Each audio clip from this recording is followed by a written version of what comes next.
Πρώτη τάξη ήταν το τμήμα αθλητισμού, όπως λεγόταν τότε ο στίβος. Ιδρύθηκε τμήμα μπάσκετ, αλλά η τάση της εποχής έβγαλε μπροστά το ποδοσφαιρικό τμήμα. Η αρχή ήταν δύσκολη. Η χαρά όμως των προσφύγων από την ίδρυση ενός δικού του συλλόγου προκάλεσε το ενδιαφέρον πολλών αθλητών, αλλά και νέων από προσφυγικές οικογένειες που ήθελαν να συμμετάσχουν στην προσπάθεια να αντιπροσωπεύσουν τον αθλητισμό της Κωνσταντινούπολης στα ελληνικά και διεθνή στάδια. Οι πρώτες προπονήσεις γίνονται στο χώρο του Ολυμπίου Διός. Επιλέγονται οι παίκτες και συγκροτείται η πρώτη ομάδα. Το πρώτο φιλικό παιχνίδι γίνεται το Νοέμβριο του 1924 στο ποδηλατοδρόμιο του Φαλήρου με μια ομάδα του Πειραιά και των Ανδριανοπουλαίων. Η ομάδα των προσφύγων, παίζοντας επιθετικά από την αρχή, κερδίζει με 3-2, ικανοποιώντας τους πολυάριθμους φίλους της. Η σύνθεση της ομάδας είχε ως εξής: τερματοφύλακας ο Νίκος Κίτσιος, πρώην αθλητής αλμάτων του Εθνικού, και οι Κωνσταντινοπολίτες Ασδέρης, Ιερεμιάδης και Χαγιάς, Παρασκευάς, Δημόπουλος, Καραγιαννίδης, Μπαλτάς, Μήλας, Ηλιάδης και Γεωργιάδης. Ο πατέρας μου ήταν εκ των ιδρυτών της ΑΕΚ, μαζί με άλλους βέβαια ανθρώπους, πολύ φίλους του αθλήματος, του αθλητισμού, του κλασικού αθλητισμού και αργότερα του ποδοσφαίρου. Ερχόμενος στην Ελλάδα το 1924 ως πρόσφυγας από την Κωνσταντινούπολη, έφυγε από την πόλη και αυτός και ο αδερφός του Μενέλαος, διωκόμενος από τους Τούρκους, γιατί εάν μέναν εκεί έπρεπε να καταταγούν στον τουρκικό στρατό. Ως πρόσφυγας από την Κωνσταντινούπολη, μαζί με τον αδερφό του Μενέλαο, υπήρξαν μέσα και ήσαν και αυτοί από τα ιδρυτικά μέλη της ΑΕΚ.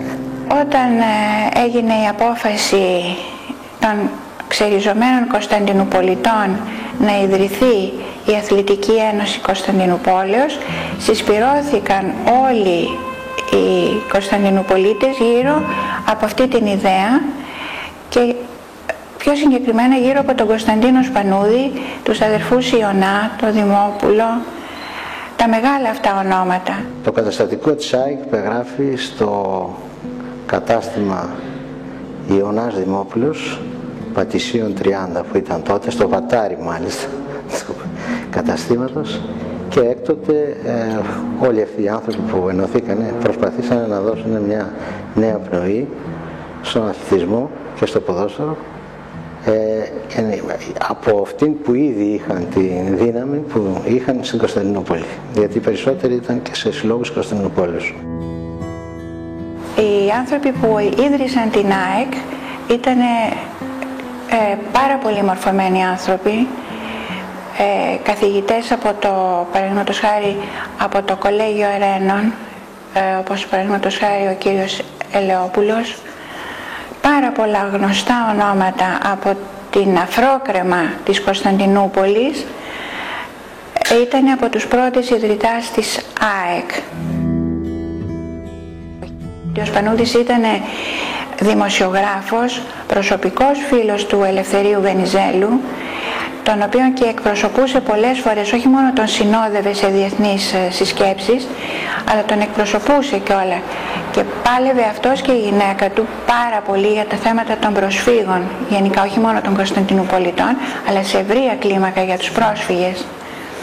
Ο Σπανούδης πέθανε το 1941 νομίζω, όταν μπήκαν οι Γερμανοί, και πέθανε πιθανόν να ήταν ασθενής ή και από θλίψη για αυτό το γεγονός, γιατί νομίζω ότι είχε πει αυτό δεν θα το αντέξω. Όταν ιδρύθηκε η ΑΕΚ φυσικά ήταν το μεγάλο γεγονός του αθλητισμού, διότι οι άνθρωποι που ήρθαν από την Κωνσταντινούπολη μεταλαμπάδευσαν την παιδεία, τον αθλητισμό, τη μόρφωση, τα σχολεία. Η αγάπη μου για την ΑΕΚ κάποια στιγμή, πριν από 5 χρόνια, με οδήγησε στο να γράψω ένα τραγούδι μαζί με τον Γιώργο του Μαθιανάκη που μου είχε δώσει τους στίχους, να γράψουμε ένα τραγούδι όχι σαν ύμνο της ΑΕΚ, αλλά Ένα τραγούδι το οποίο να εξιστορεί το τι είναι η ΑΕΚ, από πού ξεκίνησε, την ιστορία της δηλαδή, που ακόμη και αυτοί που οι νεότεροι που δεν ξέρουν την ιστορία ή δεν την έχουν διαβάσει κάπου, ένα τραγούδι να τους μεταφέρει αυτό το μήνυμα που λέει ότι η ΑΕΚ ξεκίνησε από την πόλη και ιδρύθηκε εδώ από πολίτες, Μυρνιούς, από την Κριμαία ανθρώπους και γενικώς από μικρασιάτες που εδώ στη Νέα Φιλαδέλφια χτίσαν ένα γήπεδο και κάναν μια ομάδα η οποία τους θύμιζε, είχαν τις αναμνήσεις τους από εκεί, από την παλιά Ελλάδα, όπως λέει ο Ηλίας Πατσούλης. Το τραγούδι αυτό έχει μια αναφορά στην καταγωγή της ιστορίας της ΑΕΚ.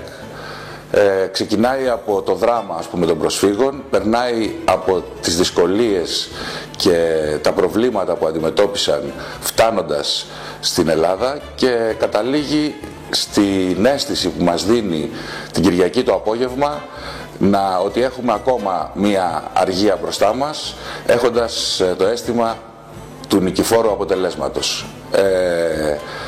Είναι μία ιστορία που αφορά την προσφυγιά, που αφορά τις αρχαιοελληνικές της παραδόσεις, που αφορά τις σχέσεις με τους παππούδες και τους προγόνους που άφησαν πίσω τους ερχόμενοι στην Ελλάδα, αφορά τις σχέσεις τους με την Εκκλησία, ανεξάρτητα από τον τρόπο που βλέπει κάποιος αυτό το θέμα, ότι αισθάνθηκαν να συσπυρώνονται γύρω από ναούς που έφτιαξαν και ανύψωσαν στις γειτονιές που έμειναν, και βέβαια αφορά την δύναμη, το πάθος και την δίψα αυτή η κυτρινόμαυρη φανέλα να συνδέεται με νίκες, με επιτυχίες, με τριάμβους, με αποτελέσματα που δίνουν ευεξία και περηφάνεια στον κόσμο της.